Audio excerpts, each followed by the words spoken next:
One, two, three.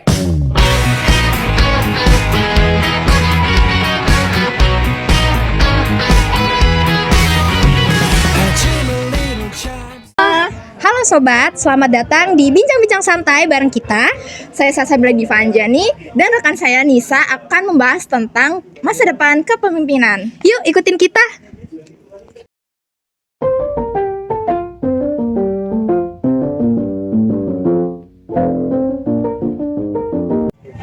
Halo guys, sekarang kita bersama 3 narasumber yang bakal kita tanya-tanya nih pada siang hari ini. Dengan kakak siapa kalau boleh tahu? Kak Zaki, Kak. Ini? Kadesto. Talina. Oke, langsung aja ya kita tanya. Nah, menurut kalian nih, bagaimana sih evolusi kepemimpinan di tengah perubahan global ini?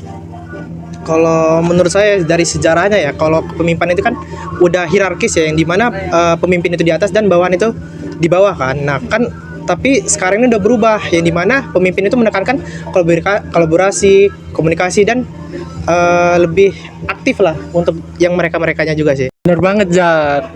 Sekarang juga ada gaya pemimpin baru seperti servant leadership gitu, dimana pemimpin itu sekarang tidak pusat kekuasaannya. Pemimpin sekarang itu membantu bawahannya itu berkembang. Dia memikirkan beberapa cara lah gitu. Saya nambahin sedikit ya. Jadi sekarang teknologi juga kan membentuk kepemimpinan baru. Nah, dengan munculnya remote working, pemimpin harus bisa membangun kepercayaan tanpa selalu hadir secara fisik. Wah, menarik sekali ya. Jadi teknologi itu nggak cuma ubah cara kerja doang, tapi juga ubah cara kita memimpin. Jadi sekarang kita bersama narasumber berikutnya, yaitu dengan kakak Eko Prasetyo, Jordi, Rimba Fajar. Nah, kita bakal nanya-nanya juga nih tentang menurut kalian tuh apa sih yang evolusi kepemimpinan di tengah perubahan global ini? ya dulu itu pemimpin cukup pintar secara logika. Sekarang harus bisa mengelola emosi dan mengatur timnya. Karena orang itu tidak mau dipimpin oleh robot, karena mereka maunya dipimpin oleh manusia yang peka. Saya setuju banget, Eko. Pemimpin seringkali mudah dan terbuka dengan ide baru. Mereka mendorong inovasi dan diskusi, bukan hanya memberi perintah. Selain itu, generasi muda sekarang juga mencari pemimpin yang bisa mereka percaya dan kagumi. Karena integritasnya, bukan karena jabatannya. Jadi bisa dibilang pemimpin masa depan itu bukan cuma yang pintar membuat keputusan, tapi juga pintar membangun hubungan ya. Yuk kita cari narasumber lainnya yuk.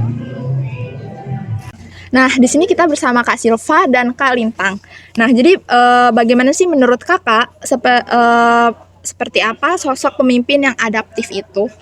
Menurut aku sendiri, pemimpin adaptif adalah pemimpin yang mereka itu tidak takut terhadap perubahan gitu. Mereka mampu membaca situasi, mengubah strategi, dan tetap walau keadaan sulit itu tetap menjalanin gitu. Nah, kalau menurut Kak Lintang gimana nih?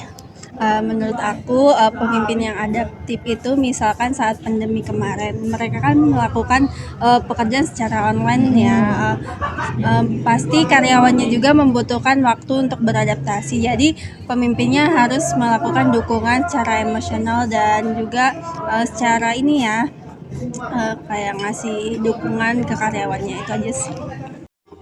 Jadi kita ada di topik terakhir nih. Nah, kepemimpinan berkelanjutan bukan hanya soal hasil hari ini, tapi juga berdampak jangka panjang. Jadi menurut teman-teman, apa maknanya bagi kalian untuk hari ini? Ya, bagi saya pemimpin berkelanjutan itu adalah mereka yang membangun sistem, bukan sekedar hasil. Mereka memastikan organisasi tetap hidup dan tumbuh, bahkan setelah mereka tidak lagi menjabat. Nah, setuju banget. Pemimpinan berkelanjutan itu yang menciptakan regenerasi. Nah, pemimpin sejati juga mereka yang mencetak pemimpin itu, bukan menciptakan pengikut abadi. Terima kasih buat penonton Bincang-Bincang Santai kali ini. Sampai jumpa di episode selanjutnya. Dah.